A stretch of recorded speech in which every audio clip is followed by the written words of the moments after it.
నమస్కారం, welcome to business prime time. నేను VSR మూర్తి. So పశ్చిమాసియాలో యుద్ధం తీవ్రమైన నేపథ్యంలో ఆసియా మార్కెట్లలో బలహీన ధోరణి కనిపించింది. అలాగే మన స్టాక్ మార్కెట్స్ కూడా నిన్న బలహీనమైన ధోరణిలోనే కనిపించాయి. అలాగేంటంటే విదేశీ మదుపరులు పెట్టుబడులు ఉపసంహరించుకున్నారు.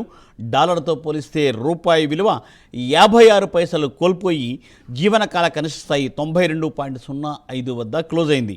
మరి ఇంట్రాడేలో 92.35 వద్ద ఆల్ టైమ్ కనిష్టం తాకింది. సో మరి ఇలాంటి పరిస్థితులలో మరి ఈరోజు ఎలా ఉండబోతోంది, మరి ఆ పరిస్థితి ఈరోజు కూడా కొనసాగుతుందా, కొనసాగితే ఎలా ఉండబోతోంది, ఉన్నప్పుడు మనం ఎలాంటి జాగ్రత్తలు తీసుకోవాలి, అలాగేంటంటే ఎటువంటి షేర్స్ మీద చూడడానికి అవకాశం ఉంది, వాటిని ఏమైనా మనం చూడొచ్చా లేదంటే వేచి చూసే ధోరణిలో ఉండాలా, ఇలాంటి సలహాలు సూచనలు తీసుకోవడం కోసం మీకోసం ప్రసారం చేస్తుంది ప్రైమ్ 9 బిజినెస్ ప్రైమ్ టైం కార్యక్రమం. సో ఈ కార్యక్రమంలో టీవీ స్క్రీన్ మీద 2 నెంబర్స్ స్క్రోల్ అవుతుంటాయి. ఆ నెంబర్స్లో చూసి మీరు కాల్ చేసి ఈరోజు ఈ కార్యక్రమంలో పాల్గొనే స్పెషలిస్ట్ గారితో మాట్లాడి మీరు ఈరోజు స్టాక్ మార్కెట్లో ముందుకు వెళ్ళడానికి సలహాలు సూచనలు తీసుకోవచ్చు. అయితే మీరు తప్పనిసరిగా టీవీని మ్యూట్ చేసి మొబైల్లో అలాగే బ్లూటూత్ లేకుండా మాట్లాడండి. బ్లూటూత్ ఉంటే కూడా కాల్స్ కట్ అవుతున్నాయి. అందువల్ల అంటే ప్రాక్టికల్గా మేము చూసాము, అందువల్ల మీకు ప్రత్యేకంగా చెప్పడం జరుగుతుంది. సో మొబైల్లోనే మాట్లాడండి. మీరు ఏంటంటే టీవీని మ్యూట్ చేయండి. తప్పనిసరిగా ఏంటంటే మీరు సలహాలు సూచనలు తీసుకోవడానికి మీరు కాల్ చేయండి. నెంబర్స్ స్క్రీన్ మీద ఆల్రెడీ స్క్రోల్ అవుతూ ఉంటాయి. సో ఇక కార్యక్రమంలోకి వెళ్ళిపోదాం. ఈరోజు ఈ కార్యక్రమంలో పాల్గొంటున్న వారు శ్రీ ప్రభు మాలింపాటి గారు. Sir good morning. Very good morning అండి. Yes sir, welcome to the program Prabhu గారు. Thank you for calling. Yes sir, most welcome sir. Sir మరి నిన్న ఆల్రెడీ నష్టాల్లోనే ఉంది, మన స్టాక్ మార్కెట్లో నష్టాల్లోనే ఉన్నాయి, ఆసియా మార్కెట్లో నష్టాల్లో ఉన్నాయి. సో సార్ మరి ఏంటి సార్ మరి పొజిషన్, మరి ఈవేళ ఎలా ఉండబోతోంది, అసలు ఈరోజు ఎలా ముందుకు వెళ్ళాలి ఏంటి సార్? అంటే పడాల్సింది పడింది. యుఎస్ మార్కెట్స్ నిన్న బాగానే ఉన్నాయి, హైలోనే ఉన్నాయి. సో అంటే ఒక రకంగా అప్పర్ హ్యాండ్ వచ్చింది యుఎస్, ఇజ్రాయెల్ కి అప్పర్ హ్యాండ్, మొన్నటిదాకా ఇరాన్ అప్పర్ హ్యాండ్ అనుకుంటే వీళ్ళిద్దరికి కొంచెం అప్పర్ హ్యాండ్ అన్నా కూడా పాజిటివ్, బుల్స్ కొంచెం పాజిటివ్ అయింది. సో S&P కూడా కన్సాలిడేషన్ అవుతుంది, ట్రేడింగ్ అప్పర్ ఎండ్ తో అక్కడ కన్సాలిడేషన్ అవుతుంది. అంటే కొంచెం పాజిటివ్, అంటే డౌన్ సైడ్ అంత ఇదే అనమాట. మనం వెస్టర్న్ కంట్రీస్ అంత నెగిటివ్ లేదు, మనకే ఏషియన్ మార్కెట్స్ ఎక్కువ బాగా రియాక్ట్ అయింది అనుకోవచ్చు ఒక రకంగా. సౌత్ కొరియా చూడండి, ముందు రోజు 7%, ఆ నెక్స్ట్ డే 12% పడింది, అంటే 19% పడింది. నిన్న మళ్ళీ చూస్తే 12% అప్. సో ఈ 12% 1 డేలో, అంటే మన మార్కెట్ 1% 2% కదా. నిజంగా మన మార్కెట్స్ ఒక రకంగా గ్రేట్, ఒక రకంగా అంత పడట్లేదు, పడితే విపరీతంగా ఉంటుంది కదా. సో క్రూడ్ ఆయిల్ సప్లై ఇంకా కొంచెం అది ఏషియన్ కంట్రీస్ కి ఎక్కువ ఉంటుంది కాబట్టి ఆ ఎఫెక్ట్ ఎక్కువ. 85% మనం ఏషియన్ కంట్రీస్ అన్ని క్రూడ్ స్ట్రైట్ అప్ హార్మూజ్ మీద డిపెండ్ అయ్యాం. అది క్లోజ్ అయింది కాబట్టి దాని అనుగుణంగా కొంచెం ఇబ్బందులు వస్తున్నాయి. అది ఇప్పుడు ఒక రకంగా ఇరాన్ మెత్తపడింది అనిపిస్తోంది. టాక్స్ కోసం అంటున్నారు కానీ డైరెక్ట్ గా యాక్సెప్ట్ చేయలేదు, కానీ బట్ టాక్స్ యాక్సెప్ట్ చేస్తాం అనేది ఉంది. సో అందుకనే కొంచెం మెత్తబడినట్టు అనిపిస్తుంది. సో డెఫినెట్ గా 4 వారాలు ఉంటుందా 5 వారాల్లో ఉంటుందా అనేది అంత ఉండకపోవచ్చు, కొంచెం తొందరలోనే సెటిల్ అవ్వచ్చు అనేది ఉంది. అందుకని నిఫ్టీ కూడా 170 పాయింట్స్ గ్యాప్ అప్ చూపిస్తుంది ఇవాళ. సార్ ప్రభు గారు, ఈ పాయింట్ దగ్గర ఇరాన్ మెత్తబడింది, దీని మీద మళ్ళీ ఎట్లా ఉండబోతుందని మీరు విశ్లేషణ చెప్పడానికి ముందు సార్ ఒక కారణం తీసుకుందాం. సార్ రమేష్ గారండి, నమస్కారం, విశాఖపట్నం నుండి. Good morning sir. Good morning, చెప్పండి సార్, ఏ స్టాక్స్ కోసం అడుగుతున్నారు? సార్ మొన్న రీసెంట్ గా యుద్ధం అవుతుందని చెప్పేసి నేను గోల్డ్ సిల్వర్ ఇన్వెస్ట్మెంట్ చేశాను, బట్ నెగిటివ్ లో ఉంది. అది ఇంకా పడిపోతుందా లేకపోతే పెరుగుతుందా లేకపోతే ఏం చేయమంటారని. సార్ ఇన్వెస్ట్మెంట్ యాంగిల్లో గోల్డ్ అంటే కొంచెం మన ఈ ఫ్లక్చువేషన్స్ లో కొంచెం మన దాని అనుగుణంగా ఉండాలి. లేదంటే ఎందుకంటే ఇప్పుడు ఏదైనా కొత్త ఇష్యూ వచ్చినప్పుడు మళ్ళీ రావు అనేది లేదు, మళ్ళీ ఆయన వేరే కంట్రీస్ మీద అటాక్ చేసే అవకాశాలు ఉన్నాయి. సో ఇప్పుడు ఇరాన్ మీద కొంచెం మెత్తపడింది, ఎందుకంటే వాళ్ళు కూడా వాటర్ సాల్యుయేషన్ వాటి మీద పడ్డారు. అవన్నీ ఇది చేస్తుంటే ఆ జీసీసీ కంట్రీస్ మీద ఇబ్బంది పడి ఒక రకంగా వెనక అడుగు వేసినట్టు. సో ఏది ఏమైనా కొంచెం తొందరలో సెటిల్ అయితే ఈ గోల్డ్ కొంచెం తగ్గే ఛాన్స్ ఉంటుంది. లేదు ఇష్యూ ఎస్కలేట్ అవుతే అప్పుడు మెటల్స్ కొంచెం పెరిగే ఛాన్స్ ఉంటుంది. ఈ టెన్షన్ లో ఏంటంటే మనకి ఎక్కడ ఏ నైట్ ఎక్కడ న్యూస్ వస్తుంది, ఏ నైట్ ఎక్కడ పాజిటివ్ వస్తుంది, కరెక్ట్ గా మనం ఆ న్యూస్ ని బట్టి ఇది కాలేం కాబట్టి కొంచెం రిస్కే సార్ ఇది. ఏదేమైనా మీరు ఇన్వెస్ట్మెంట్ యాంగిల్లో కాకుండా జస్ట్ అవసరార్థం గోల్డ్ ఎంత కొనుక్కుంటే టెన్షన్ లేదు, వాడతాం కనుక. అదే ఇన్వెస్ట్మెంట్ యాంగిల్ తీసి బ్యాంక్ లోనో స్టోర్ పెట్టుకున్నాం, లాకర్ లో పెట్టుకున్నాం అంటే అప్పుడు ఇబ్బంది. కొన్నామే ఎందుకంటే ఇవన్నీ ఇమీడియట్ డిసిషన్ తీసుకోవాల్సిందే, స్పాట్ డిసిషన్ తీసుకోవాలి. జస్ట్ ఏది ఏమైనా ఏ న్యూస్ వస్తుంది దాన్ని ఫాలో అవుతూ చేసుకోవాలి. ఎందుకంటే కొంచెం మెత్తబట్ట అనిపిస్తోంది ఇరాన్ గానీ ఎవరైనా కానీ, బోత్ సైడ్స్. అది టాక్స్ నడిచి సెటిల్ అయిపోతే ఈక్విటీ కొంచెం పెరిగే ఛాన్స్ ఉంటుంది, అప్పుడు మెటల్స్ తగ్గే ఛాన్స్ ఉంటుంది. అది చూసుకోండి. అది రమేష్ గారు సూచన. సో సార్ కరెక్ట్ మీరు చెప్పినట్టుగా ఏంటంటే ప్రస్తుతం ఇరాన్ మెత్తబడింది, కొన్ని అంటే పరిస్థితులు కొన్నాళ్ళలో సెటిల్ అవుతాయేమో అనే భావం మీరు చెప్తూ ఉన్నారు సార్. దాని మీద సార్ మీరు మీ విశ్లేషణ చెప్పండి సార్. ఇప్పుడు 24,000 డౌన్ సైడ్ అనుకుంటే దాదాపు 24,300 దగ్గర తీసుకుంది సపోర్ట్ నిన్న.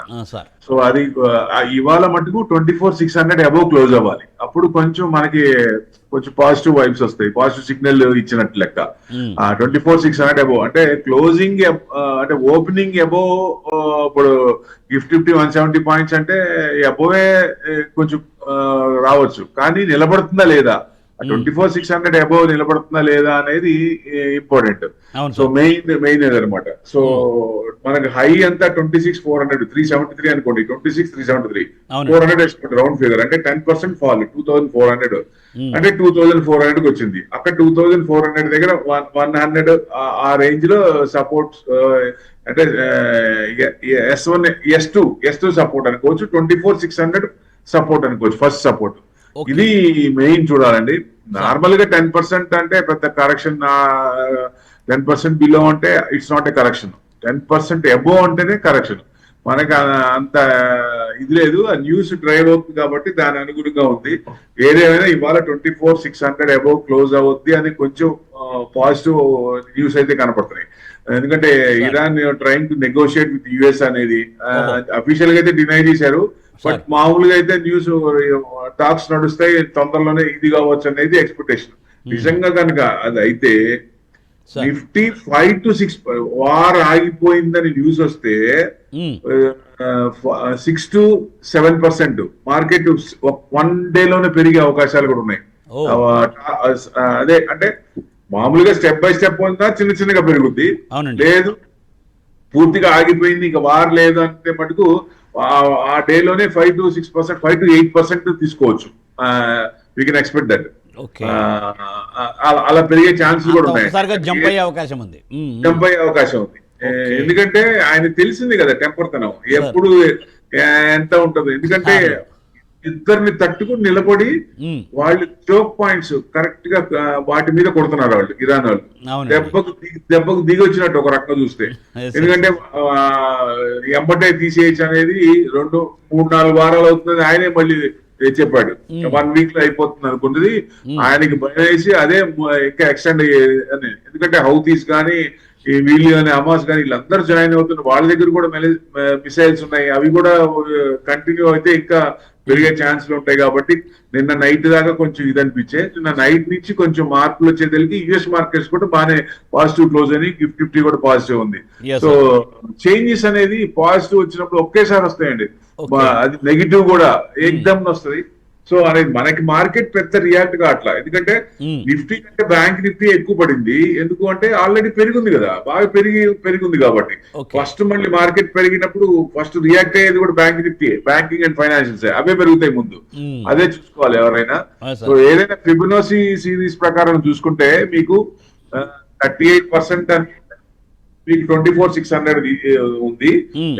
అంటే పెరిగిన, ఎందుకంటే లాస్ట్ ఇయర్ నుంచి హైక్ తీసుకుంటే ఎంతవరకు పెరిగింది దాంట్లో నుంచి తీసుకుంటే 38%, 50% తీసుకుంటే 24,100. అందుకని మ్యాక్స్ టు మ్యాక్స్ 24,100 దాకా రావచ్చు అనేది ఎక్స్పెక్టేషన్. ఇప్పుడైనా సరే ఏదైనా నెగిటివ్ ఉన్నాయి, ఇవాళ గ్యాప్ అప్ అయి డౌన్ అయినా, ఏదైనా న్యూస్ మళ్ళీ ఫ్లేర్ అప్ అయినా 24,100, 24,000 అంతవరకు రావచ్చు, అంతకు మించి రాకపోవచ్చు.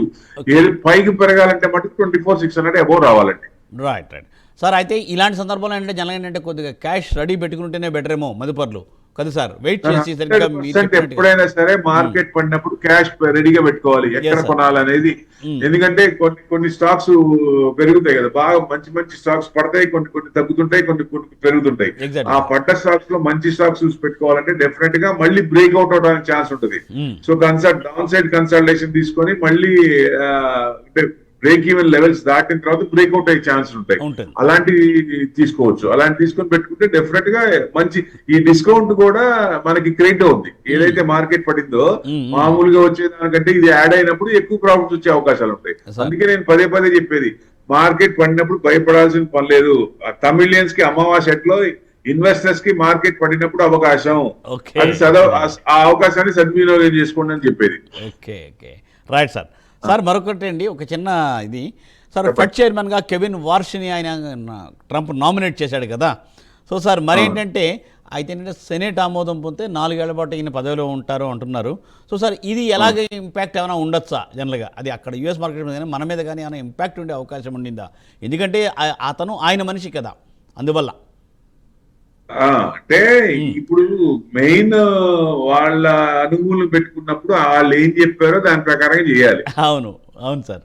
ఇప్పుడు ఫెడరల్ బ్యాంక్ అంతే కదా. అంతే కదండి. సో ఇంట్రెస్ట్ రేట్ తగ్గుతాయి అనుకుంటే ఈ ఇష్యూస్ వస్తున్నాయి. ఇష్యూస్ వచ్చినప్పుడు కొంచెం బాండ్ ఈల్డ్స్ పెరుగుతున్నప్పుడు ఇంట్రెస్ట్ రేట్ తగ్గించే ఛాన్స్ తగ్గుతుందని కొంచెం హోప్ తగ్గింది. మళ్ళీ ఎప్పుడైతే ఇది మార్కెట్ ఇదైపోయిందో మళ్ళీ ఇంట్రెస్ట్ రేట్ తగ్గుతాయనే హోప్స్ వచ్చినప్పుడు మళ్ళీ పెరిగితే ఛాన్స్ ఉంటుంది. సో అట్లా కొంచెం పాజిటివ్, అంటే పెద్ద పొజిషన్ లో ఉన్నారు కాబట్టి వాళ్ళు ఏదైనా కొంచెం పాజిటివ్ లో ఉన్నప్పుడు మనకి కొంచెం పాజిటివ్ ఆ ఎఫెక్ట్ పడుతుంది. సో ఆ వైబ్స్ వస్తాయి కాబట్టి కొంచెం ఇది ఏదైనా పాజిటివ్ అన్నప్పుడు ఆప్టిమిస్టిక్, పెసిమిస్టిక్ కాకుండా ఆప్టిమిస్టిక్ ఉంటే ఎప్పుడైనా మంచిదే కదండి. అంతే కదా సార్. అవును అవును అవును తప్పనిసరిగా సార్. సార్ ఏంటంటే మరి ఇప్పుడు సేవల రంగం వృద్ధి అంటే నార్మల్గా దీనివల్ల కొద్దిగా స్లో డౌన్ అయింది అంటారా జనరల్గా? ఇట్లా ఉన్న దాంట్లో ప్రత్యేకంగా, ఎందుకంటే ఇది ఫిబ్రవరిలో కంపారిటివ్గా జాన్యువరితో కంపేర్ చేస్తే కొద్దిగా తగ్గినట్టే అనిపిస్తుంది కదా అసలు. ఏంటి సార్ దాని మీ విశ్లేషణ? అంటే సర్వీసెస్ ఓరియంటెడ్ కొంచెం ఇప్పుడు ఐటీ ఉంది, ఐటీ సర్వీసెస్. అవును సార్. మరి దాని మీద ఏ మీద సొల్యూషన్ రాలేదు. అది ఆల్రెడీ బీటెన్ డౌన్ ఇండెక్స్, దాని మీద మళ్ళీ తాటికాయ పడ్డట్టు, ఇంకా ఎంప్లాయీస్ లే ఆఫ్ అవుతున్నాయి, ఇంకా కష్టము, ఇంకా ఉండవు అనేది భయం ఇంకా ఉంది. దాంట్లో ఏమి ఇంకా మనకి రాలే, కానీ పడిపడి ఉంది కాబట్టి నిన్న ఐటీ కొంచెం సపోర్ట్ చేసింది అనుకోవచ్చు. ఐటీ పెరిగింది. సో సర్వీసెస్ అనేది కావాలి. సర్వీసెస్ అనేది పోదు, డెఫినెట్ గా పోదు. సో ఆ సర్వీసెస్ అనేది అవసరం ఉంటుంది కాబట్టి దీనికి సొల్యూషన్ వచ్చినప్పుడు భరోసా వస్తుంది. భరోసా వచ్చినప్పుడు అప్పుడు ఆ ఇండెక్స్, ఐటీ ఇండెక్స్ బూమ్ అయ్యే ఛాన్సులు ఉంటాయి. సో అప్పటిదాకా, ఎందుకంటే సెక్టార్ సిక్లికల్ అండి. ఈ ఒక సంవత్సరం ఇబ్బంది పడుతుంది, 2 సంవత్సరాలు ఇబ్బంది పడతాయి. తర్వాత మళ్ళీ పాజిటివ్ న్యూస్ వస్తున్న కొద్దీ, వైబ్స్ వచ్చిన కొద్దీ మళ్ళీ మూవ్మెంట్ వచ్చే ఛాన్సులు ఉంటాయి. దానికోసం వెయిట్ చేయాలి. ఒక్కొక్కసారి టైం పడుతుంది ఎక్కువ, ఒక్కొక్కసారి తొందరగా రివర్ట్ అయ్యే ఛాన్సులు ఉంటాయి. Right sir. సార్ మీరు చెప్పినట్టుగా ఏంటంటే ఇప్పుడు ఏంటంటే అప్డేట్లో చూస్తుంటే నాణ్యమైన ఈక్విటీ కొనుగోళ్ల కోసం అని చెప్పి మంచి అవకాశం సృష్టిస్తుందని మోర్గాన్ స్టాన్లీ ఒక నివేదిక ఇచ్చింది. మీరే ఇందాక చెప్పారు, ఎక్కడ ఏంటంటే రెడీగా పెట్టుకోండి, ఇప్పుడు ఏంటంటే మార్కెట్ ఎప్పుడేలాగా స్పందిస్తుంది ఏంటి, అప్పుడు ఏంటంటే మంచివి కొనుక్కునే అవకాశం ఉందని. మీ మాటని నిజం అనేటట్టుగా ఇప్పుడు ఏంటంటే అప్డేట్ కనిపిస్తుంది. దీని ప్రకారం సార్ జనరల్గా ఏంటంటే ఇప్పుడు ఉన్న వాటిల్లో ఆటో కానీ లేదంటే మిగిలినలో ఆల్రెడీ మీరు మెటల్స్ గురించి చెప్పారు ఇందాక, అట్లాగంటే మిగిలిన వాటిలలో ఎలా ఉండే అవకాశం ఉంది, దేనికోసం అని చెప్పి జనరల్గా అబ్జర్వ్ చేయొచ్చు మనం ఓన్లీ సార్? ఇప్పుడు జనరల్ గా మీకు ట్రెండింగ్ బాగా పడుతుంది, నెగిటివ్ వస్తుంది, ట్రెండింగ్ డౌన్ ఉంది అన్నప్పుడు ఏమవుతుందంటే మ్యూచువల్ ఫండ్స్ వాళ్ళందరూ ఇదివరకు క్యాష్ తక్కువ ఉండేది, పర్సంటేజ్ ఆఫ్ క్యాష్ 1%, 2%, 3% ఉండేది వాళ్ళ ఏఎం లో. ఇప్పుడు ఆ ఏఎం పర్సంటేజ్ 10 to 20% పెరిగిపోయింది. ఎందుకంటే ఎస్ఐపిల ద్వారా ఎవ్రీ మంత్ 30,000+ crores వస్తున్నాయి వాళ్ళకి ఎస్ఐపిల ద్వారా.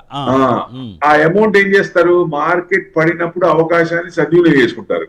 సో అది ఎప్పుడైనా కావచ్చు. ఇప్పుడు అంటే ఒక్కొక్కసారి 3 o'clock వస్తారు, ఒక్కొక్కసారి 2:30 కొంటారు. అంతేగాని ఫలానా వాళ్ళు మ్యూచువల్ ఫండ్స్ కి వీళ్ళు వచ్చి 3 కొంటారు అనేది ఉండదు. వాళ్ళకి ఎక్కడ మంచిది అనిపిస్తే వాల్యూ బయింగ్ ఎక్కడ బాగుంది, ఇప్పుడు నౌ ద రైట్ టైం అనుకున్నప్పుడు మార్నింగ్ నుంచి 3:30 లోపల ఎప్పుడైనా బై చేసే అవకాశాలు ఉంటాయి. అది వాళ్ళు బాగా ఉపయోగించుకుంటున్నారు. ఎందుకనే మ్యూచువల్ ఫండ్స్ లో ఇదివరకు 12% అలా ఉండేది. ఇప్పుడు కొంచెం పర్సంటేజ్ పెరిగినాయి. అంటే దేని వల్ల అంటే ఈ లివరేజెస్ వల్ల క్యాష్ పెరిగింది. ఎందుకంటే ఇండివిజువల్ అయినా అంతే తీసుకోవాలి.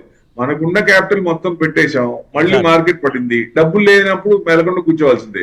అదే మనకి కొంచెం క్యాష్ మళ్ళీ ఉందనుకోండి, క్యాష్ ఈజ్ ద కింగ్. వాళ్ళు ఎప్పుడైతే మార్కెట్ పడిందో ఆ డిస్కౌంట్ కూడా క్యాచ్ చేస్తే మంచి రిటర్న్స్ వచ్చే ఛాన్స్ ఉంటాయి. 20 to 30% Motilal Oswal mid cap fund last 5 years లో 35% ఇచ్చింది. అంటే చూసుకోండి, మరి ఒకళ్ళు 25 years పెట్టుకున్నారు అనుకోండి, 35% అంటే ఎంత రిటర్న్స్ వచ్చేటట్టు? 30% ప్లస్ అంటే మీకు 7% ఇన్ఫ్లేషన్ తీయండి. సో 20% రిటర్న్స్ కోసం మంచి రిటర్న్స్ కదా. డెఫినెట్లీ సార్, బ్యాంక్ మంచిది కదా, bank rate of interest compulsory చాలా మంచి రేట్ కదా సార్. వాళ్ళు ఏం చేస్తారు, ఎక్కడ కొంటారు? వాల్యూ బయింగ్ చేస్తారు. ఎప్పుడు చేస్తారు? అవకాశాన్ని, ఈ మార్కెట్ పడినప్పుడు దాన్ని అవకాశాన్ని అందిపుచ్చుకుంటారు. అలానే ఇండివిజువల్ కూడా, నేను అందుకే చెప్పేది, అలానే ఇండివిజువల్ కూడా మార్కెట్ బాగా పడినప్పుడు లేదా ఆ స్క్రిప్ట్ బాగా పడినప్పుడు ఎందుకు పడిందో చూసుకొని, ఆ న్యూస్ వల్ల పడిందా, నెగిటివ్ న్యూస్ వల్ల పడిందా, లేదా కంపెనీలో ఏదైనా నెగిటివ్ ఉందా, మేనేజ్మెంట్ మీద నెగిటివ్ ఉందా. ఎస్ బ్యాంక్ చూసారు కదా, 400 నుంచి పడింది, మళ్ళీ లేకనే లేకట్లా. సో అట్లా ఏమన్నా న్యూస్ ఉందా అనే దాన్ని బట్టి చూసుకొని, దాన్ని బట్టి రిలయబుల్ అయితే అప్పుడు ఇన్వెస్ట్మెంట్ చేసుకొని ముందుకెళ్తాం మంచిదని. తప్పనిసరిగా సార్. మీరు చెప్పినప్పుడు మోతీలాల్ ఓస్వాల్ అలాంటి ఓపెన్ ఎండెడ్ ఫండ్స్ సార్, అలాంటివి ఏమైనా ఉన్నాయా? ప్రేక్షకులకి ఇన్ఫర్మేషన్ కోసం ఏమైనా చెప్పగలుగుతారా? మిడ్ క్యాప్ ఫండ్ ఉంటాయి. ఎందుకంటే ఓపెన్ ఎండెడ్ ఫండ్ అంటే వారికి ఓపెన్ చేసిన తర్వాత అది వాళ్ళు ఏఎంసీ అది క్లోజ్ చేసిన తర్వాత జనరల్ గా మ్యూచువల్ ఫండ్స్ దగ్గర కొనుక్కోవాలి. అదే క్లోజ్ ఎండెడ్ ఫండ్ అయితే లిస్ట్ అవుతాయి, మార్కెట్ లో లిస్ట్ అవుతాయి. ఆ లిస్ట్ అయిన మనం మార్కెట్ లో కొనుక్కుంటాం. అదే తేడా. ఓపెన్ ఎండెడ్ ఫండ్ ఎప్పటికీ ఆ ఎన్ఐవిలో మనకి నచ్చినప్పుడు పెరుగుతుంది అనుకున్నప్పుడు ఎన్ని ఎన్ఐవిలో కొనుక్కోవచ్చు. కొనుక్కొని మనం మినిమం 5 years ఉండాలి. మనం 1 year పెట్టుకొని 1 year లో రాలేదు, 5 years మ్యూచువల్ ఫండ్స్ లో ఉంటే మంచి రిటర్న్స్ వస్తున్నాయండి. తప్పనిసరిగా సార్. ఇప్పుడు అలా ఉన్న ఏమైనా సజెషబుల్ ఊరికినంటే ప్రేక్షకులు చూడడానికి ఒక సజెషన్ ఇవ్వగలుగుతారా మీరు? ఏమైనా అట్లాంటివి ఏమైనా ఉంటే అంటే ఇండివిజువల్ గా, ఇది జనరల్ గా ఇచ్చేది కాదండి. ఫైనాన్షియల్ ప్లానింగ్ లో ఇండివిజువల్ గా వాళ్ళ గోల్స్ అండ్ టార్గెట్స్ బట్టి వాళ్ళకి ఎప్పటికి డబ్బులు కావాలి, ఎంత టైం ఉంది, వాళ్ళ టార్గెట్ ఏంటి, ఎన్ని సంవత్సరాలకు కావాలి. ఇప్పుడు ఎందుకంటే మార్కెట్ నుంచి ఫైనాన్షియల్ అసెట్స్ ఫామ్ చేసుకోవాలి. మీకు స్థిరాస్తులు గాని, తాతల తరాన డబ్బులు గాని, లేదా ఆస్తులు గాని, లేకపోతే వాళ్ళు సంపాదించిన ఇది గాని, దాన్ని అవసరాలు తీర్చుకొని చేసుకోకుండా over a period next 15 to 20 years target పెట్టుకున్నప్పుడు నెక్స్ట్ జనరేషన్ కి ఏం చేయాలి అనుకున్నప్పుడు ఈ ఫైనాన్షియల్ ప్లానింగ్ అవసరం ఉంటుంది. దాన్ని పట్టుకొని మనం ఆ మార్కెట్ నుంచి ఫైనాన్షియల్ అసెట్స్ ఫామ్ చేస్తాం. అది వాళ్ళ టార్గెట్స్ బట్టి. ఎందుకంటే ఇప్పుడు 80 ఏళ్ళు వచ్చినాక ₹1,00,00,000 100 ఉన్న ఉపయోగం లేదు. అవసరానికి డబ్బులు కావాలి, డబ్బులు అక్కడికి రావాలి. ఎప్పుడో 60 ఏళ్ళు అయిపోయిన తర్వాత 70 ఏళ్ళకి డబ్బులు దాకా మన దగ్గర ఒక 10 కోట్లు ఉన్నాయంటే ఉపయోగం లేదు కదా. సో ఇప్పుడు ఎనర్జీ ఉన్నప్పుడే డబ్బులు అవసరం ఉంటది. ఆ ఎనర్జీ ఉన్నప్పుడు నెక్స్ట్ జనరేషన్ సపోర్ట్ చేయాలంటే ఫైనాన్షియల్ ప్లానింగ్ అవసరం. ఎందుకంటే వాళ్ళకి చేయూతని ఇవ్వాలంటే ఇప్పుడు ఎప్పుడో వాళ్ళ పెద్ద అయినాక డబ్బులు ఇచ్చి ఏం ఉపయోగం? డబ్బులు ఉపయోగం లేదు, నిరుపయోగమైన డబ్బులు అవి. ఏం పైసా ఉపయోగం ఉండదు. ఎందుకంటే డబ్బులు ఉన్నాయి అనుకోవటం తప్ప. ఎందుకంటే పెద్ద పెద్ద వాళ్ళని చూసాం కదా, బాగా డబ్బులు ఉన్న వాళ్ళు కూడా చివరి స్టేజ్ లో 100 కోట్లున్నా పిల్లలు చూడని వాళ్ళు తల్లిదండ్రులు ఉన్నారు. అదే ఫైనాన్షియల్ ప్లానింగ్ లేకనే కదా.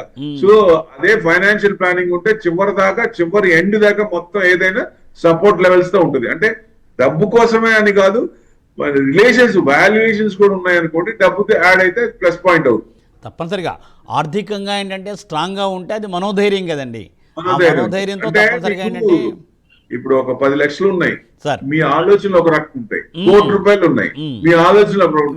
అంటే ధైర్యం, మనోధైర్యం వస్తుంది, ఎస్ ఏం చేయొచ్చు అనేది. అదే తప్పు చేయకుండా కరెక్ట్ ఫైనాన్షియల్ ప్లానింగ్ పెట్టుకొని మన కష్టపడిన సొమ్ము కాబట్టి ఎక్కడెక్కడ పెట్టాలి, దేంట్లో పెట్టాలి. ఇప్పుడు కొంతమంది ఉంటారు ఎంత స్టడీ చేస్తారంటే 0.5% కనుక ఎఫ్డీలో తేడా వచ్చిందంటే ఈ బ్యాంక్ లో క్లోజ్ చేసి ఆ బ్యాంక్ లో మళ్ళీ ఓపెన్ చేస్తారు. కరెక్ట్ సార్, మీరు చెప్పింది వాస్తవం. నేను కూడా అనుభవంలో చూశాను అది తప్పనిసరిగా. అవునండి, 100%. ఎందుకంటే డబ్బు మీద అంత ఇది ఉండాలండి. అంటే ఒక రేంజ్ వరకు డబ్బుని మనం చూసుకుంటే తర్వాత అదే మనం చూసుకుంటుంది. Okay okay. ఒక రేంజ్ వరకు వ్యసనం ఉండాలి డబ్బు సంపాదించడం అనేది. ఆ వ్యసనం తర్వాత ఆ డబ్బు మనకు సంపాదించి పెడుతుంది. ఇంకా ఆ లెవరేజ్ దాటిపోతుంది. ఎవరైనా సరే ఫైనాన్షియల్ ప్లానింగ్ ఆ లెవెల్ వరకు ఒక్కొక్కరికి ఒక లైన్ ఉంటుందండి. తిన్ లేయర్ ఉంటుంది. ఒక్కొక్కరు ఒక టార్గెట్ ఒక ఇది ఉంటుంది. ఆ లేయర్ వరకు చేయాలి. ఆ లేయర్ తర్వాత వరదలో ఫ్లోటింగ్ లో ఎలా ఉంటుందో అట్లానే డబ్బుల్లో కూడా అట్లా ఫ్లోటింగ్ వచ్చేస్తాయి. డబ్బులు కూడా అట్లాగా వచ్చేస్తాయి. అంటే ఫైనాన్షియల్ ప్లానింగ్ అంత స్ట్రాంగ్ అండి. ఎందుకంటే కరెక్ట్ గా లేకపోతే పాము పట్టంలో ఉన్నట్టు పెద్ద పాము కట్టేస్తే మళ్ళీ మొదటి పట్టుకొచ్చిన వాళ్ళు కూడా ఉన్నారు. మొత్తం పోగొట్టుకొని మళ్ళీ రిటైర్ అయిపోయి మళ్ళీ ఉద్యోగాలు జాయిన్ అయ్యి 10 ఏళ్ళు ఉద్యోగాలు చేసిన వాళ్ళు కూడా ఉన్నారు. సో అంతా ఫిక్స్ చేసుకొని హ్యాపీగా లైఫ్ ఎంజాయ్ చేసిన వాళ్ళు ఉన్నారు. అంటే ఫైనాన్షియల్ ప్లానింగ్ లేకపోతే ఎట్టి పరిస్థితిలో ఫ్యూచర్ లో వాళ్లే కాదు వాళ్ళ నెక్స్ట్ జనరేషన్ కూడా ఇబ్బంది పెట్టినట్టు అవుతుంది. Right sir, right right sir. ఒక కాలర్ తీసుకుందాం సార్ ఒకసారి. వెంకటనారాయణ గారు నమస్కారం అండి. నమస్తే సార్. సార్ చెప్పండి, ఏం కావాలి సార్ చెప్పండి. సార్ మేము ఒక 3 months క్రితం సిల్వర్ మామూలుగా డైరెక్ట్ గా లైవ్ లో ఫిజికల్ గా తీసుకున్నాం సార్. ఒక 10 kgs 180 లో తీసుకున్నాం సార్. దాంట్లో మధ్యలో ఒకసారి ఒక 10 days క్రితం కొంచెం డౌన్ అయింది, 250 అలా వచ్చింది. ఇంకా డౌన్ అయిద్దేమోనని చెప్పి ఒక 5 kg సేల్ చేశాం. ప్రస్తుతం వచ్చేసి ఇప్పుడు ఒక 5 kgs ఉంది సార్ మన దగ్గర. ఇప్పుడు ఈ యుద్ధం వల్ల అది ఏం చేయాలనేది అర్థం కావట్లేదు సార్. పెరుగుద్దా, డౌన్ అయిద్దా, సేల్ చేసుకోవాలా లేదా పెరిగితే ఉంచుకోవాలా? ఒకవేళ మనం సేల్ చేసినాక పెరిగితే అమ్మ పోయింది కదా అనిపిస్తుంది కదా ఎవరైనా. సార్ అంత కష్టపడ్డది. అవునండి. దాని వల్ల అసలు మనం అది ఏం చేస్తే బెస్ట్ ఆప్షన్ గా ఉంటది అనేదో సలహా కోసం చేస్తున్నా సార్. సార్ చెప్తారండి. అంటే ఇది మీరనేది రిస్క్ బేస్. ఇది యుద్ధం ఏమవుతుంది వాళ్ళ నైట్ మళ్ళీ ట్రంప్ ఏమంటాడో, కొత్తది వస్తుందా లేదా, అప్పుడు సిల్వర్ మెటల్స్ పెరుగుతాయా, అది రిస్క్ బేస్ ఎక్కువ. జనరల్ గా ఏంటంటే ఫైనాన్షియల్ ప్లానింగ్ ఫండమెంటల్స్ ఉన్నాయి స్ట్రాంగ్. ఇది కొనుక్కొని ఇవాళ కాకపోయినా నాకు రేపు ఇది వస్తుంది, ధైర్యం మనోధైర్యం రావాలి. ఇప్పుడు దీంట్లో మెటల్స్ లో ధైర్యం ఉంటుందా? రేపొద్దున యుద్ధం సమాప్తి అయిపోయింది, ఇక ట్రంప్ తీసేశారు, అయిపోయింది. అప్పుడు ఏమవుతుందంటే మొత్తం ఈక్విటీ మార్కెట్ పెరిగినప్పుడు అవి తగ్గుతాయి. ఇది రిస్క్ బేస్. సో ఇట్లాంటివి కాకుండా మామూలుగా నేను చెప్పేది ఏంటంటే financial planning strong fundamental strong ఉన్న కంపెనీలు మనకి ప్రైసెస్ ఇలాంటి న్యూస్ ఉన్నప్పుడు పడినప్పుడు కొనుక్కుంటే ఇవాళ కాకపోయినా రేపైనా వచ్చే ధైర్యం మనోధైర్యం ఆ ధైర్యం రావాలని. అర్థమైందంటే హ్యాపీగా ఇది అవుతుంది, ఇవాళ కాబట్టి రేపైనా వచ్చే ఇది ఉంటుంది. అట్లా కాకుండా ఇదేమో న్యూస్ బేస్ అయ్యేదానికి ఏమవుతుందంటే ఇప్పుడు రేపు రావు కొత్త న్యూస్ ట్రంప్ తేడు అనేది చెప్పలేము, తెస్తాడు అని చెప్పలేము. సో వచ్చేదాకా వచ్చిన తర్వాత ఆ రిస్క్ బేస్ తీసుకోవాలి. అంటే ఇండివిజువల్ ఎవరి కోసం మీరు ఎంత పడింది, యావరేజ్ ఎంత పడుతుంది సిల్వర్ నిన్న 2,76,516 ఉంది నిన్న ఏది ఎక్సైజ్ లో. మీ యావరేజ్ రేట్ ఎంత పడింది సార్? సార్ అదే సార్, అదే మీరు చెప్పినట్టుగా ఏంటంటే అలాగే యావరేజ్ చూసుకుని చేసుకుంటే యావరేజ్ 180 పడుతుంది సార్ మనకి. సార్ సార్ యావరేజ్ 180 అంటే 276. మీరు ఏం చేస్తారు ఇప్పుడు? ఇరాన్ మెత్తపడిందా లేకపోతే వీళ్ళు మెత్తపడ్డారా అనేది మొత్తానికి వార్ ఏదైనా సెటిల్ అయితే కొంచెం తగ్గే ఛాన్సులు ఉంటాయి, చిన్న చిన్నగా తగ్గే ఛాన్స్ ఉంటుంది. లేదు మళ్ళీ ఆయన వేరే కంట్రీ మీద క్యూబా మీద ఇది చేస్తారా, అటాక్ చేస్తారా, ఇంకో కొత్త కంట్రీ మీద అటాక్ చేసి మళ్ళీ ఏమైనా చేస్తాడంటే మళ్ళీ అప్పుడు కొంచెం పెరిగే ఛాన్స్ ఉంటుంది. ఏదైనా సిల్వర్ లాంగ్ టర్మ్ బాగానే ఉంటుంది, లాంగ్ టర్మ్. ఎందుకంటే అసలు పిక్చర్ ఇంకా స్టార్ట్ కాలేదు. Renewable energy, green energy start కాలేదు, అది స్టార్ట్ అయినా తెలుస్తుంది. ఇది లాంగ్ టర్మ్ కి మీరు బయట తీసుకుంటున్నారు, హోల్డ్ చేసుకుంటున్నారు కాబట్టి లాంగ్ టర్మ్ కి అయితే పర్వాలేదు, టెన్షన్ ఏం లేదు. ఇప్పటికే ప్రాఫిట్ లో ఉన్నారు. మీరు ఏదైనా తగ్గుతుంటే అమ్మేసి కింద కొనుక్కుంటే అలా చేసి అది నాకు రాలేదు మీరు చెప్పినట్టు అది మిస్ అవుతారు. దాని గురించి కాదు నేను చెప్పేది. జనరల్ గా ఫండమెంటల్స్ అట్లాంటివి. ఈ న్యూస్ బేస్ రిస్క్ బేస్ అండి. ఇది దానికి అనుగుణంగా డిసిషన్ తీసుకోవాలి. రైట్, కరెక్ట్ అండి. మీరు చెప్పినట్టుగా లాంగ్ టైం కోసం చూసుకోవాలి. ఎనీవే, థ్యాంక్ యూ ప్రభు గారు. Thanks for giving detailed update today for market update sir. So thank you very much. Thanks for joining Prabhu గారు. సో చూసారుగా, ఇది ఇవాళ బిజినెస్ ప్రైమ్ టైం. మళ్ళీ రేపు ఉదయం 8:30 ప్రసారం అయ్యే బిజినెస్ ప్రైమ్ టైంలో కలుసుకుందాం. చూస్తూనే ఉండండి ప్రైమ్ 9. నమస్తే.